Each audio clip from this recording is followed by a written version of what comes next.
เอาเต็มตัวเขาจะอ่านแล้วนะทุกคนเงียบ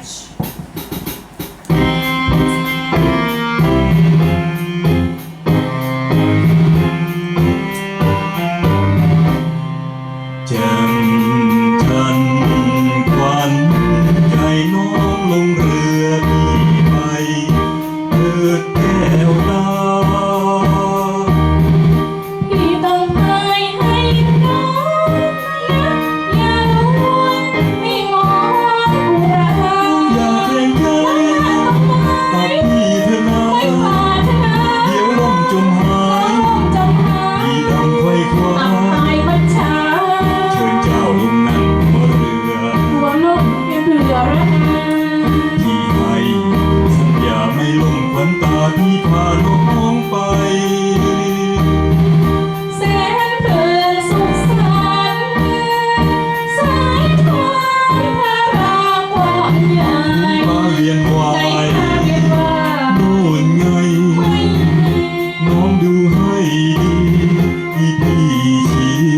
นี่ไงถ้าน้องเป็นนักพรานพี่จะเป็นสายทาราสายยามมีคืน สายทานทางอื่นจากไปทางไกลเมื่อเดินพี่ไปไม่กลับหลังยั่งยื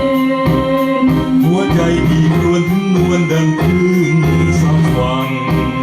แล้วคงจะรักไปกลับกลายเป็นอื่นคืนใจพี่สัดฝากรักเจ้าเพียงคนเดียวชุ่มชื่นอย่าให้ใครคืนอย่าให้คืนให้ละลายไปได้ชื่นใจคนเดินใครช่างใครเธอไปไม่ไป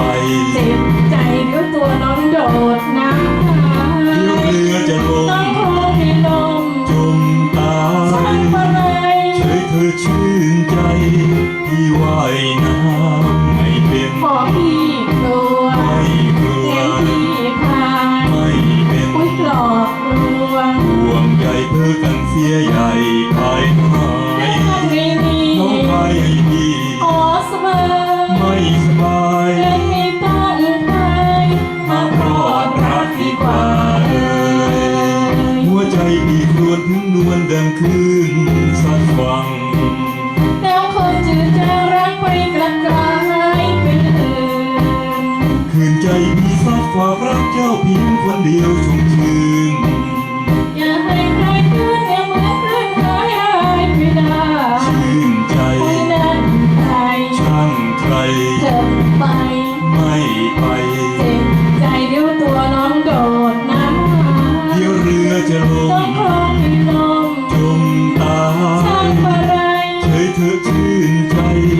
พี่ว่ายน้ำไม่เป็น อ๋อพี่กลัวไม่กลัว งั้นพี่พาย ไม่เป็น อุ๊ยหลอกลวงห่วงใยเพื่อกันเสียใหญ่พายหาแล้วยทำไงดีน้องพายให้พี่อ๋อสบาย ไม่สบาย แล้วแค่